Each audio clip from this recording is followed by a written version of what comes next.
¿Qué tal? Esperando se encuentren muy bien. Vamos a continuar con nuestras sesiones de investigación operativa. En esta ocasión, en la quinta sesión. Déjenme decirles que, como ya se los había anunciado, las matemáticas son una de las herramientas en la ciencia más poderosas. Lo que hacemos con las matemáticas es apoyarnos en diferentes contextos para poder inclusive experimentar o poder comprobar aquellas hipótesis que nosotros nos planteamos, ya sea en la naturaleza o ya sea en el ámbito social. Es en el ámbito de la naturaleza en donde más se ha desarrollado las matemáticas. Es hasta los últimos 2 siglos en donde las matemáticas han sido fundamentales para entender el devenir histórico también de la humanidad y de la sociedad en particular. Ahora estamos en el área de negocios, en donde la investigación operativa y la programación lineal nos están ayudando de diversas maneras. Vamos a tener en esta quinta sesión, introducción a la programación lineal, algunos casos especiales en donde ustedes se van a encontrar, pero además de esos casos especiales, vamos a tener 2 problemas interesantes de programación lineal. Uno tiene que ver con la alimentación y otro tiene que ver con el horario de trabajo en la empresa. Ustedes también pueden desarrollar un pequeño modelo de programación lineal que nos hable de la manera en la que podemos nosotros optimizar los tiempos, ya sea matutino y vespertino, en nuestra empresa, con base en nuestros recursos limitados, con base en nuestro personal, en nuestras limitaciones que le llamamos restricciones. Todo ello se conjuga para poder plantear un buen modelo de programación lineal de horario de trabajo. Ya lo veremos al final de esta sesión.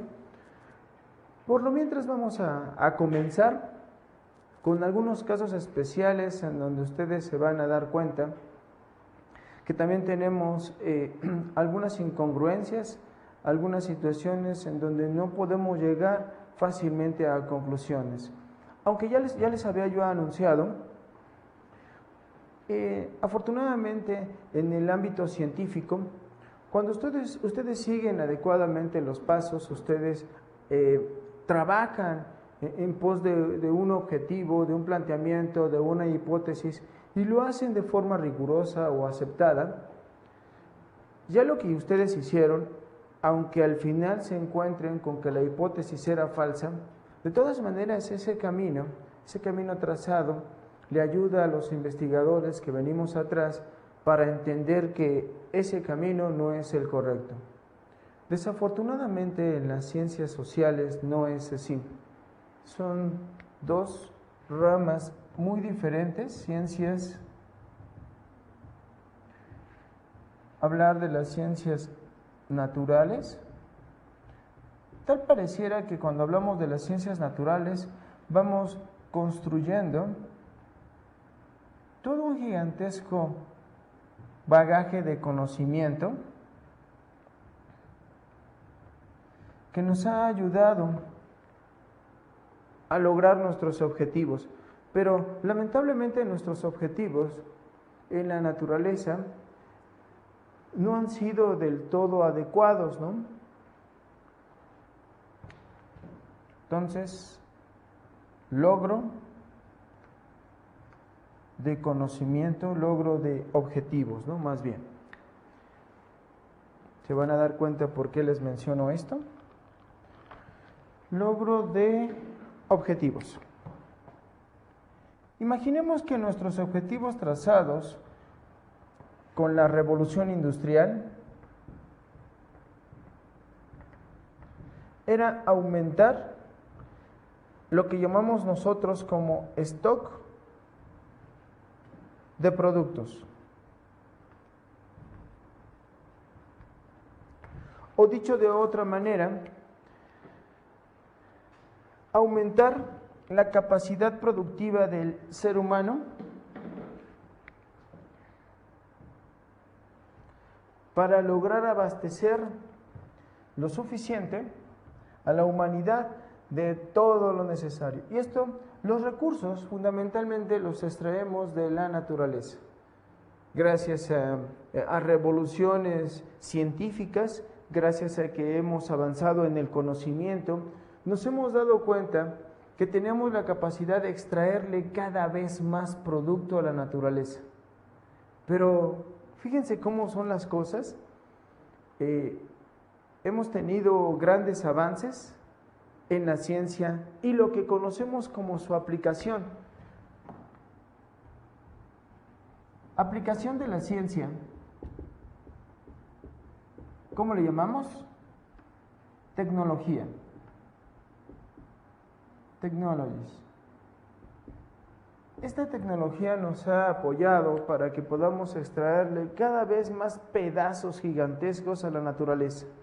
Un ejemplo de ello es que antes, todavía hace 4 décadas, algunos de nuestros científicos consideraban que el planeta era un gigantesco cuerno de la abundancia, en donde sus recursos eran tan inagotables o tan inmensos que no se iban a poder agotar. Pero gracias al avance tecnológico, hemos encontrado que algunos barcos gigantescos, han logrado cada vez extraerle, como si fueran gigantescas manos, extraerle mayor cantidad de peces, mayor cantidad de recursos a la naturaleza, ¿no? Como hasta ahora, hasta después de muchos miles de años, se atreve el hombre inclusive a contraponer sus intereses y crear organizaciones como Greenpeace, porque gracias a la tecnología hemos estado saqueando a la naturaleza, a la madre naturaleza, ¿no? Por lo tanto, esta construcción de conocimiento, yo les haría esa pregunta: ¿conocimiento para qué? Ustedes, en dado caso que pudieran albergar este conocimiento matemático, este conocimiento de la administración, ¿para qué querrían este conocimiento? Ustedes van a saber en el devenir histórico de su vida misma que en sus manos tienen la capacidad de destruir o la capacidad de construir. Lamentablemente, el ser humano casi siempre se le ha pasado destruyendo a la naturaleza. ¿Qué más quisiera yo decirles? Que con este conocimiento que hemos extraído de las ciencias, hemos desarrollado el conocimiento, pudiéramos entender mejor a la naturaleza y le pudiéramos brindar no solamente mejores condiciones, sino apoyarla para que sus recursos, que en algunas partes son agotables, como el petróleo, pudiéramos entender que no tenemos por qué extraer tal cantidad de petróleo. Nada más México extrae del subsuelo de esta madre patria, extrae millones y millones de barriles diarios de petróleo. Nada más México.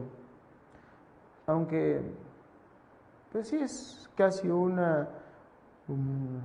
país importante en ese rubro, hay otros que extraen hasta 9 millones de barriles diarios de crudo. Casi 10 millones de barriles diarios de crudo extrae Rusia o Arabia Saudita. Entonces, ¿por qué esta sobreexplotación de la naturaleza? ¿Qué no ya debimos de haber entendido que no debemos de explotarla, sino debemos de salvaguardar este cúmulo de riqueza natural? ¿Que este conocimiento no nos debió de haber despertado esta situación? Casi día con día o semana tras semana hemos visto cómo con este conocimiento estamos perdiendo lo que conocemos como especies. Hay que recordar que nosotros también somos una especie de las muchas especies animales que hay, ¿no? Por eso vuelvo a preguntarles, ¿para qué el conocimiento? realmente para salvaguardar a la naturaleza o solamente para explotarla, marginando a muchísimas especies que ni las oigo ni las escucho, al puro estilo de algún presidente por ahí que decía, ni los veo ni los escucho. Y bien, esta es la naturaleza.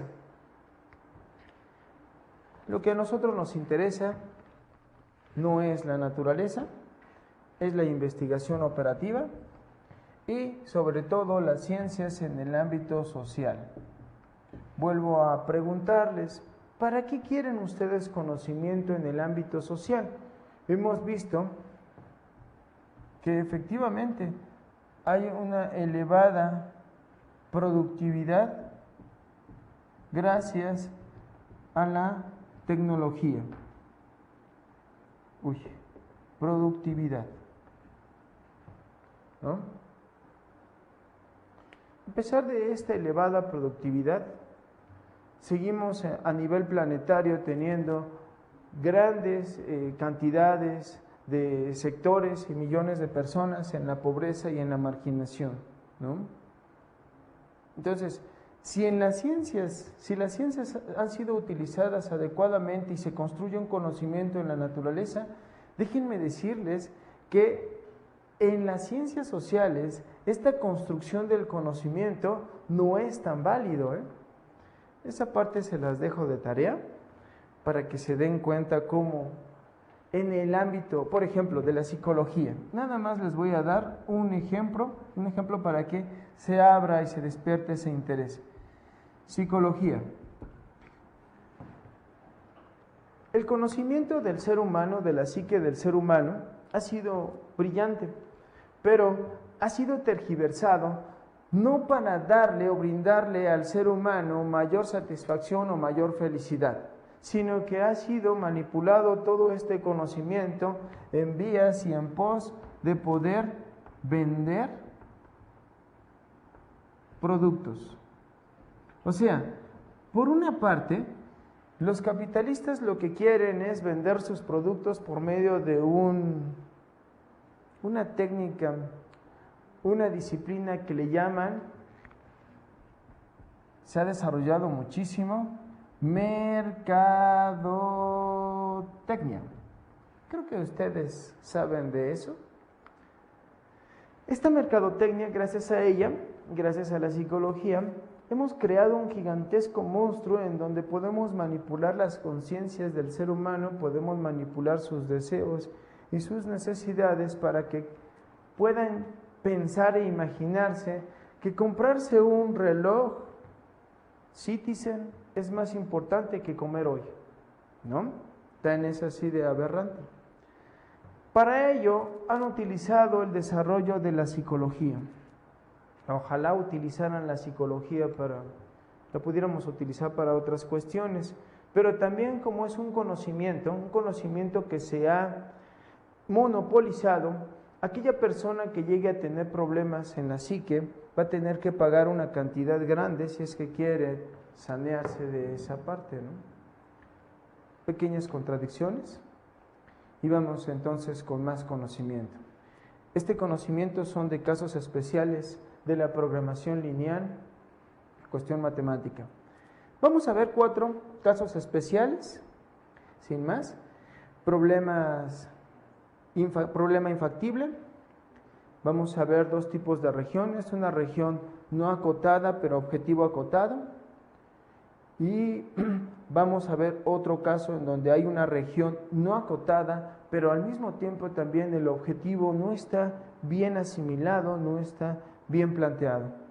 Y el último caso especial que vamos a ver es de soluciones múltiples.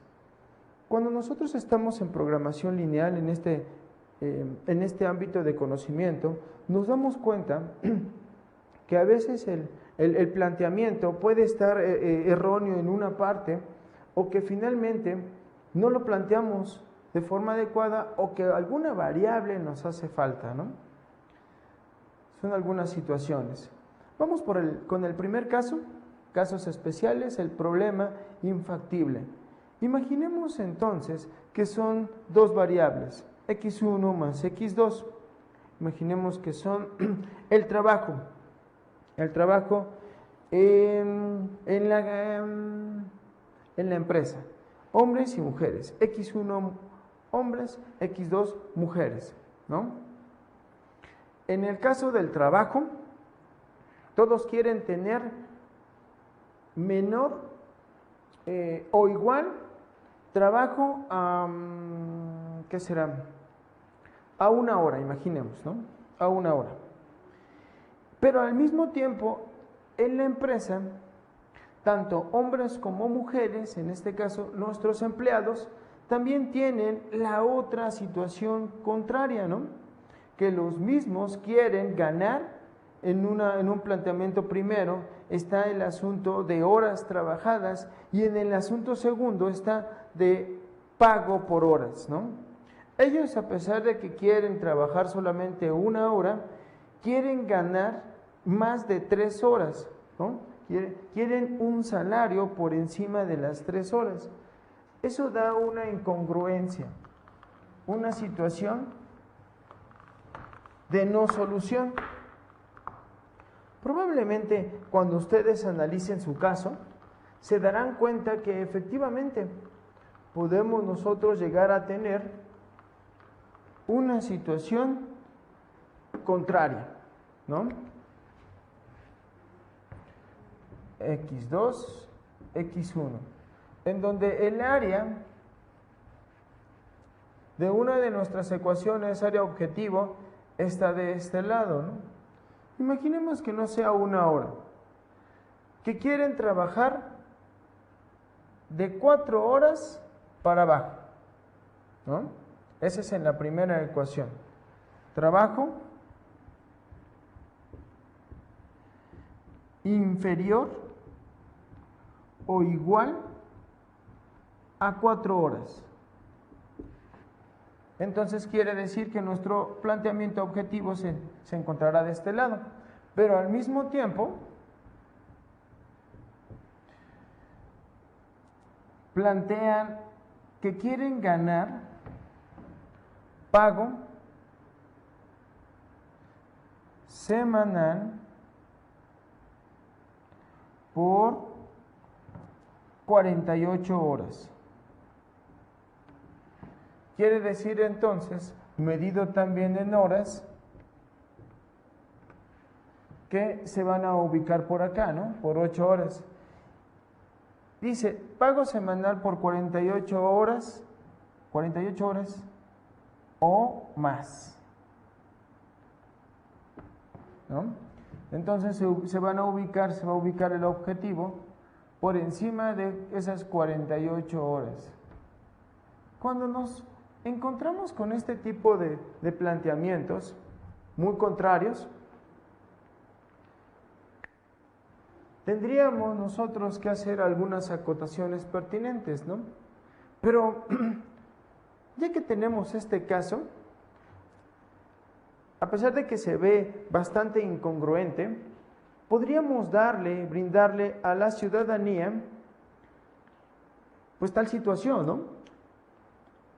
¿Cómo podrían resolver eso?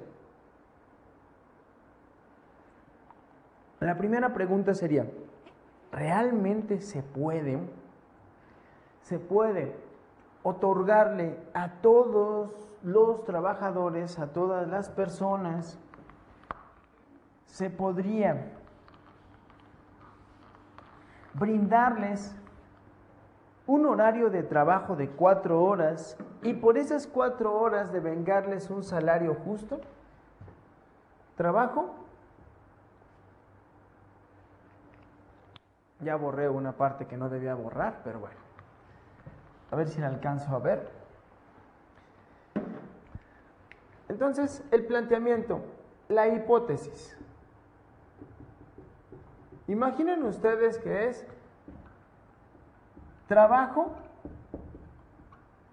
por 4 horas. Salario digno por ello. Así de entrada les podría yo decir que Cuando ustedes tienen una capacitación o tienen, digamos que un nivel académico apropiado, en ese momento podrían ustedes trabajar estas 4 horas y ya devengar un salario digno. Pero a mí no me interesa, en lo personal como economista, no me interesa que solamente sea el 10% de los mexicanos que tenga esta posibilidad de trabajar solamente 4 horas por un salario digno. Yo lo que quiero es extenderlo al mayor número de personas. Es más, en una primera etapa que sea el 20% que tenga ya este salario digno, ¿no? En una primera etapa. En una segunda etapa que sea el 30%. Realmente mi objetivo, yo buscaría que el 90% de los mexicanos pudiera trabajar solamente 4 horas y con esas 4 horas tener ya un salario digno, ¿no? Imaginemos, ¿qué será?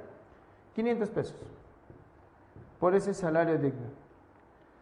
Aquí, ¿cuál es el elemento fundamental que interviene? Interviene no solamente las leyes, intervienen también al mismo tiempo la forma de producir o la forma también de distribuir la riqueza, ¿no? Si nosotros pudiéramos hacer algunas pequeñas modificaciones, yo digo que esto se podría tranquilamente, sin errarle, que un 20% de los mexicanos trabajando solamente 4 horas pudieran devengar ya un salario digno. Así rapidísimo, casi esto sería inmediato, porque sabemos que estamos sacando como un 17% de profesionistas. Todos estos profesionistas ya deberían de tener un salario digno de 4 horas. Son profesionistas. Lo único que nosotros haríamos es otorgarles el derecho a tener un salario digno, a ese casi 20%, ese 20% que ahorita no lo tiene, ¿no? Luego entonces ya no sería tan incongruente, ¿no? Porque por estas 4 horas podríamos nosotros pensar que ya devengan ellos mismos por estas 4 horas un salario digno. Tiene que ver con otros asuntos, pero hasta ahí dejaré ese problema. Vamos entonces con otro caso especial, una región no acotada, pero objetivo acotado. Observen esta parte. Cuando nosotros estamos con este problema, nosotros estamos pensando de alguna manera que no hay ninguna región acotada. La región acotada se reduce a solamente un punto, ¿no? Esa región acotada podría quedar de esta manera: X2, X1. Cuando nosotros establecemos nuestras restricciones a manera de ecuaciones de la recta, se supone que después de plantearlo debería de quedar un área específica objetivo, pero aquí el área se reduce a solamente un punto. Área objetivo. ¿Cuál es el problema aquí? Es que nosotros planteamos casi en todos los problemas de programación lineal, planteamos una maximización. Cuando nosotros planteamos esta parte de maximización y estamos hablando de solamente un punto, aquí no podemos hacer una maximización porque el resultado, el elemento es nada más un punto. Bueno, ¿y aquí cuál es la maximización? Podríamos nosotros decir, a grosso modo, que ese punto implicaría al mismo tiempo, para que observen lo inadecuada de esa situación, y bueno, que se puede presentar, ¿eh? No estamos ajenos a ello, que Quiere decir que la maximización en este caso es igual a la minimización.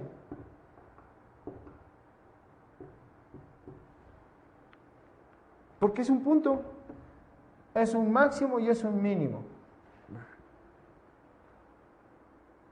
En economía esto ya es algo incongruente, ¿no? Lo que planteamos nosotros es que maximización debe de estar en un punto superior y la minimización en un punto inferior, ya sea costos, ya sea beneficios. En beneficios, nosotros intentamos que sea el punto más alto, de más dinero, y en cuanto a costos, intentamos nosotros que sea el punto más reducido, en donde logramos nuestros objetivos, pero con la menor utilización de recursos. Aquí no hay tal cosa. Y bien, vamos con otro caso especial, región no acotada y objetivo no acotado. Esta es otra situación todavía más dispersa, todavía más incongruente, porque en esta situación ya ni siquiera hay un punto. ¿Qué quiere decir? Que nosotros hacemos el planteamiento de restricciones, hacemos nuestras rectas, y ya no hay un punto, sino que por acá también tenemos otra restricción. Si tenemos acá otra restricción, quiere decir entonces que es este punto o es este punto, ¿no? No hay tal cosa, ¿no? Ahí ya es más incongruente la situación, ¿no? Y bien, ese es región no acotada y objetivo tampoco acotado adecuadamente. Y vamos con el último caso que vamos a trabajar, el último caso especial de este apartado. Y también puede ser relativamente común encontrarnos con esto. Establecemos x2, x1 y establecemos entonces nuestras restricciones. Imaginemos que son esas dos las restricciones.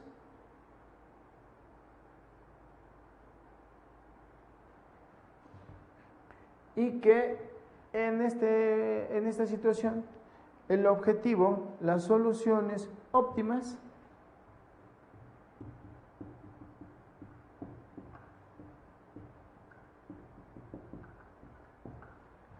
sea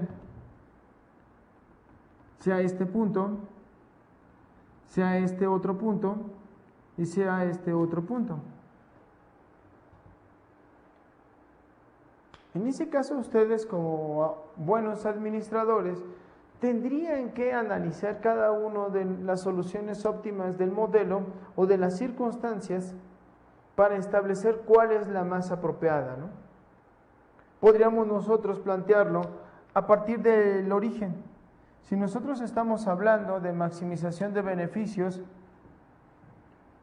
pues no sé, podríamos establecer el punto más lejano del origen puede ser la más viable, ¿no? Aunque en la parte matemática nos hayan salido 3 puntos como soluciones óptimas.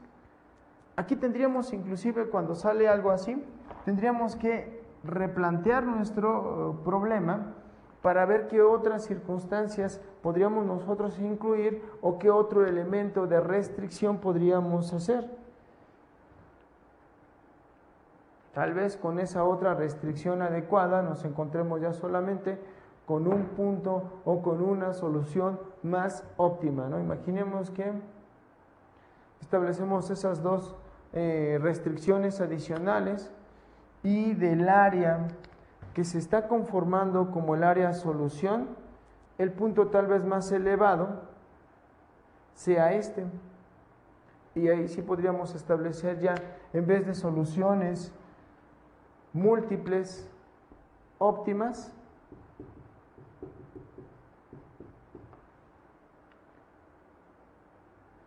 bueno, estableceríamos solamente una. Bien, hasta aquí este primer apartado. Vamos con el segundo apartado. Este apartado de programación lineal a mí, en lo personal, me gusta bastante. Ya se los había yo mencionado en una sesión anterior. Es un problema de alimentación. Un problema de alimentación en donde establecemos de alguna forma la mejor vía para poder alimentar al ejército, ¿no? De ahí salió el asunto.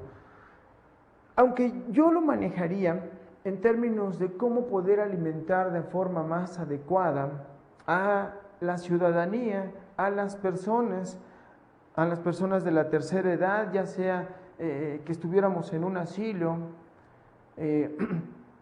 a las personas más vulnerables, es a ellos a donde me gustaría yo enfocar todo mi conocimiento y establecer la combinación de vitaminas y minerales óptimas con base en la restricción de costos para que pudiéramos nosotros otorgarles a los niños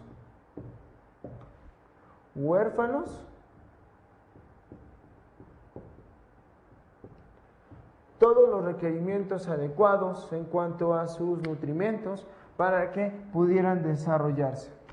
A pesar de que en la actualidad los niños huérfanos, los niños de casa, hogar, son una fuente de la delincuencia, en unos cuantos años, como estos niños no tienen una base familiar, no tienen raíces, no tienen a nadie, entonces se les hace más fácil poder delinquir o poder matar o asesinar, ¿no?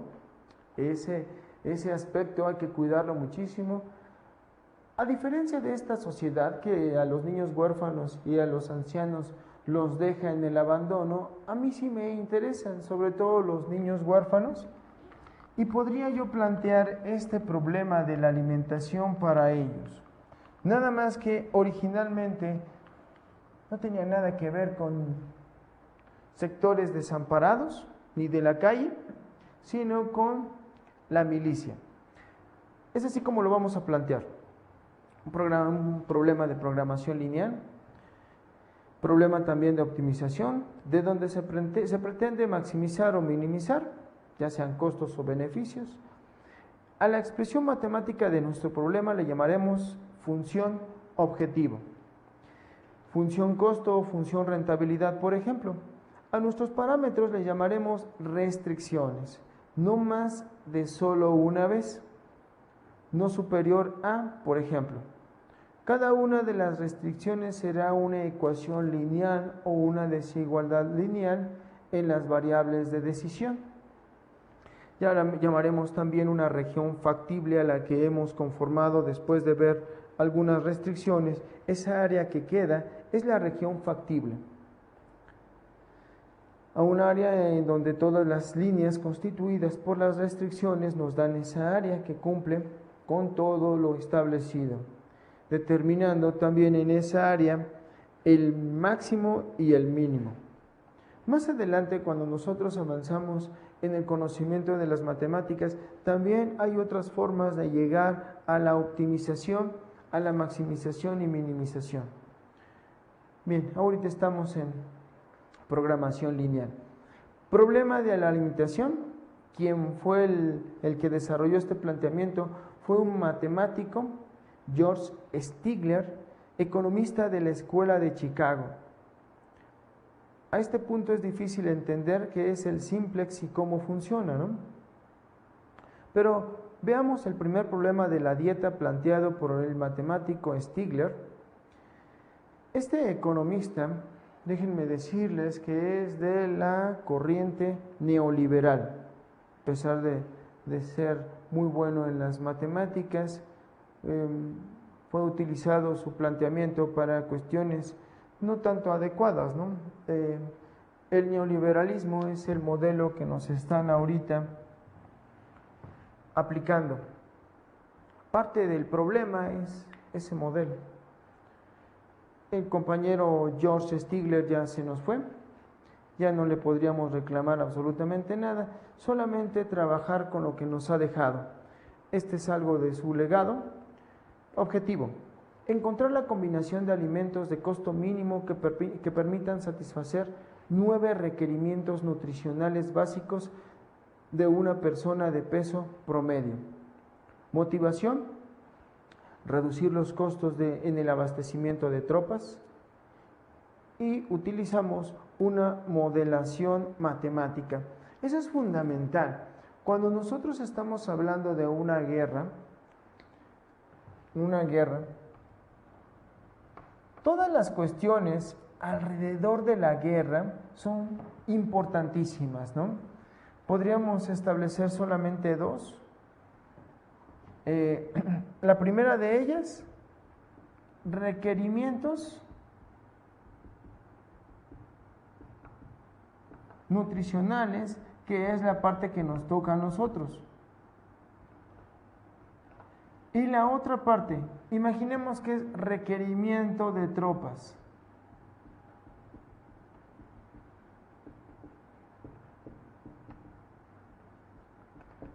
La parte de programación lineal casi siempre se establece, ya saben, en dos puntos, x2 y x1. Si nosotros estamos hablando de un problema de la guerra, necesitamos esos dos planteamientos, ¿no? ¿Cómo llevar alimentos en la cantidad adecuada? Y cómo llevar, en este caso, tropas en la cantidad adecuada hasta X lugar. Esos pueden ser los problemas de una guerra, para que se den cuenta cómo lo podemos ampliar nuestro planteamiento.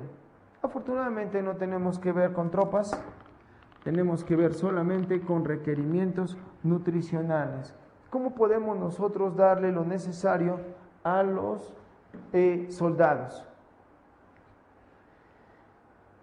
Y bien, nuestra función objetivo puede ser, a grandes rasgos, una minimización en los costos X1 más X2. Buscar el mínimo costo al combinar cantidades X de alimento por su costo unitario. Déjenme decirles que también en este aspecto es como si nosotros tuviéramos una restricción. Imaginemos la restricción dinero. Pero además de la restricción dinero, puede ser, incluyamos una segunda restricción, ¿no? De los alimentos, el tipo de alimentos que tenemos a nuestro alcance, ¿no? A pesar de que nosotros podamos tener un bajo nivel de ingreso, eso no quiere decir que no nos podemos alimentar bien. Las partes más importantes de la alimentación puede ser el agua, y el agua suele ser, si lo hacemos bien, suele ser barata, suele ser un poco más cara. Puede ser más caro el refresco que el agua, ¿no? De la misma forma podríamos nosotros plantear algunas frutas y verduras que logramos nosotros comprar, que logramos extraer de esas frutas y verduras todo lo necesario para poder vivir, y entonces el costo de nuestra alimentación sería adecuado, ¿no? Y obteniendo esos requerimientos nutricionales, ¿no? En la guerra también esta restricción es muy trascendente, ¿no? Por eso entonces hablamos de 4 restricciones. La primera restricción son los requerimientos mínimos que debemos nosotros de tener de proteínas. ¿Qué quiere decir? 2x1 más x2 igual a 3. ¿Lo hacemos rápidamente? Vamos a poner aquí, o ya que tenemos el nombre de restricción, vamos a ver las restricciones. 2x1 más x2 igual con 3. Sabemos nosotros que x1 es y. No, perdón. x1 es x, x2 es y.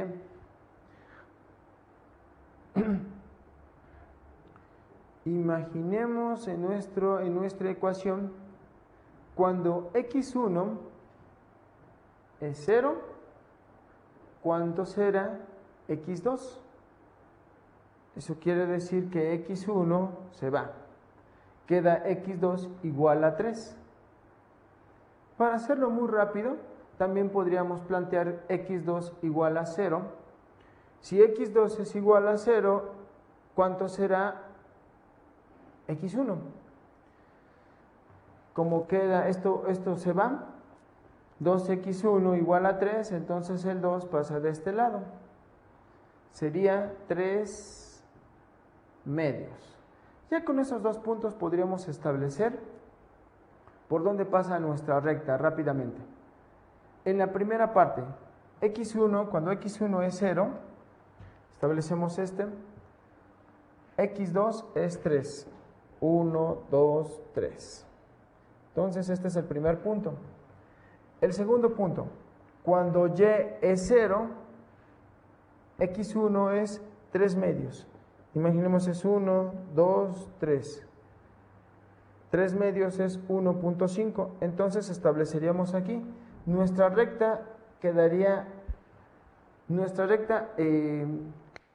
restricción primera quedaría ahí. ¿Qué significa? Que estamos planteando cuáles son lo necesario, lo mínimo de requerimientos, en este caso de proteínas de nuestros soldados. Esa es la primera restricción. Vamos con la segunda. La segunda es x1 más 2x2, que es igual con 3. Hacemos el mismo procedimiento. Cuando x1 vale 0, x2 va a valer 3 medios. Cuando x2 vale 0, x1 va a valer 3. Es exactamente lo contrario, ¿no? Veamos el primer punto de nuestra segunda restricción. Esta es una restricción, esta es segunda restricción.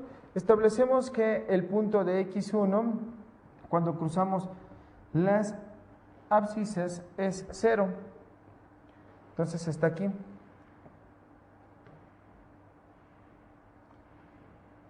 Y establecemos x1 es 0, x2 es 3 medios. O sea, estaríamos por aquí, ¿no? Ahora en el siguiente punto, x1 vale 3 y x2 vale 0. Estableceríamos una restricción de ese tipo. ¿Qué quiere decir? Restricción de proteínas y restricción de carbohidratos. Para que nuestros soldados no se nos mueran, este es el mínimo de proteínas y este es el mínimo de carbohidratos que debe de tener. De aquí, este es el mínimo, entonces de aquí para arriba, ¿no? Ahora, si x1 es igual a 0 y x2 es igual a 0, entonces estableceríamos de x1 es igual a 0, x2 es igual a 0, podríamos establecer el punto de minimización en esta acotación, ¿no?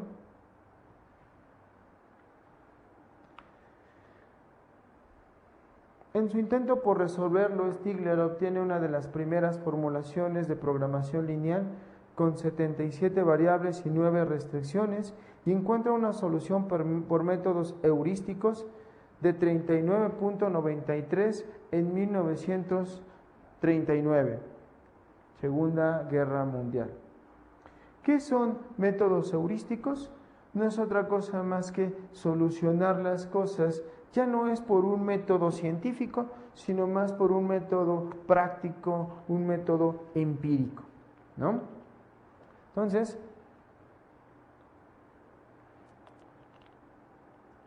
El método heurístico se puede definir como el arte o técnica informal para resolver problemas. De la misma manera, considerarlo como un conjunto de reglas metodológicas no necesariamente formales.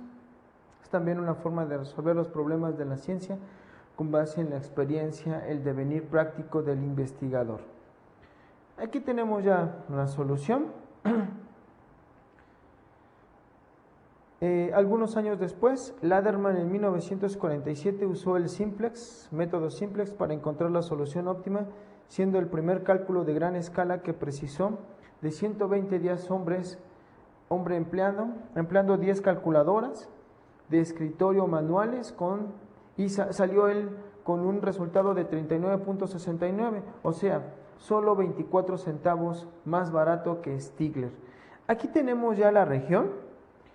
Observen que las ecuaciones es de x2 menor o igual a 10, ya es una restricción más arriba, ya no es igual a 3 sino igual a 10, y tenemos otra restricción en x1, que x1 es menor o igual a 8, para encontrar el área de soluciones factibles, ¿no? Claro, el avance de las computadoras hace de estas experiencias simplemente unas cuestiones anecdóticas.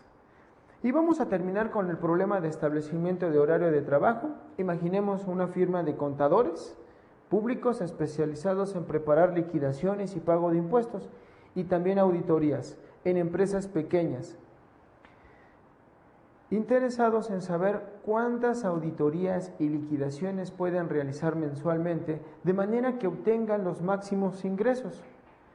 Disponemos de 800 horas para trabajo directo y dirección y 320 horas para revisión.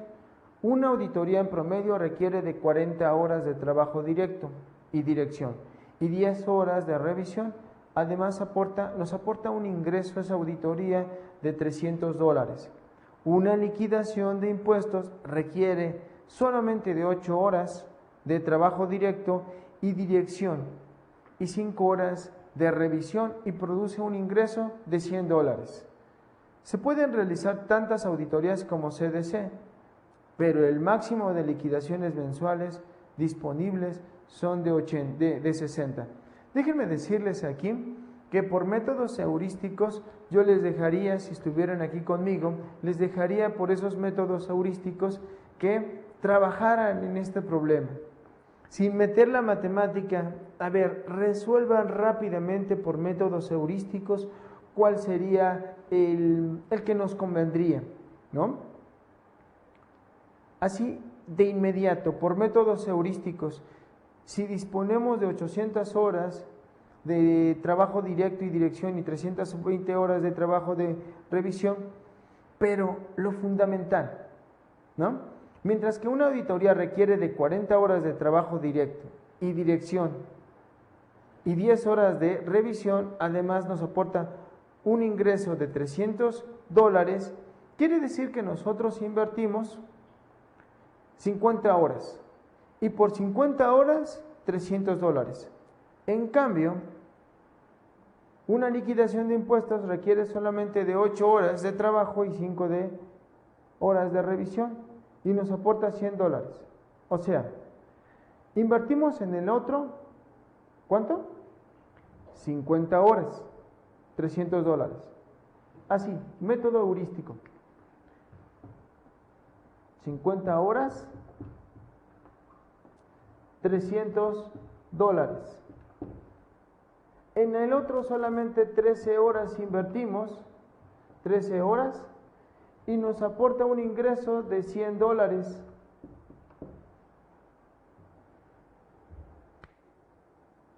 O sea, si nosotros dividimos 50 horas entre 3, nos darían más de 15 horas, ¿no?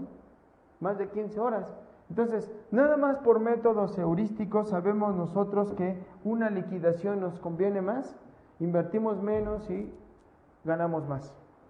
Eso es el método heurístico.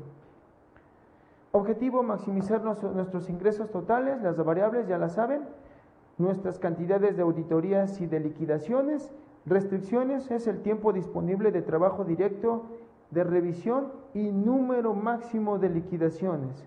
Hay que maximizar, en este caso, $300 de X1 y $100 de X2, sujeto a estas 4 restricciones, que tienen que ser mayores o iguales a 800 y menores o iguales a 320. X2 tiene que ser menor o igual a 60. Hablamos de las liquidaciones, y X1 y X2 obviamente debe de ser mayor o igual a 0. En cuanto a mis compañeros, la mayoría de los que utilizan investigación de operaciones establece esta restricción. Obviamente ya terminamos. Esta restricción de X1, X2, que tiene que ser mayor o igual a 0, yo no lo establezco. Porque de antemano no puede ser igual a 0. No podríamos establecer solamente igual a 0. O sea, esa ya sería una restricción. Esta parte yo no la comparto. Yo comparto más bien que X1 y X2, como es una empresa, debe de realizar por lo menos una auditoría o una liquidación. Y yo establecería no una restricción de mayor o igual, sino solamente mayor. Tiene que ser mayor, ¿no? Igual cuando nosotros producimos plumones, la restricción no es que deba de ser igual a 0. ¿Cómo es igual a 0? Quiere decir que no produjimos nada, ¿no? Tiene que ser mayor a 0. Bueno, mis compañeros, terminamos entonces. Maximizar quiere decir, en la parte de arriba, 40x1 más 8x2 mayor o igual a 800. Nos ubicamos en la parte de arriba, esa es la recta. Y esa es la maximización.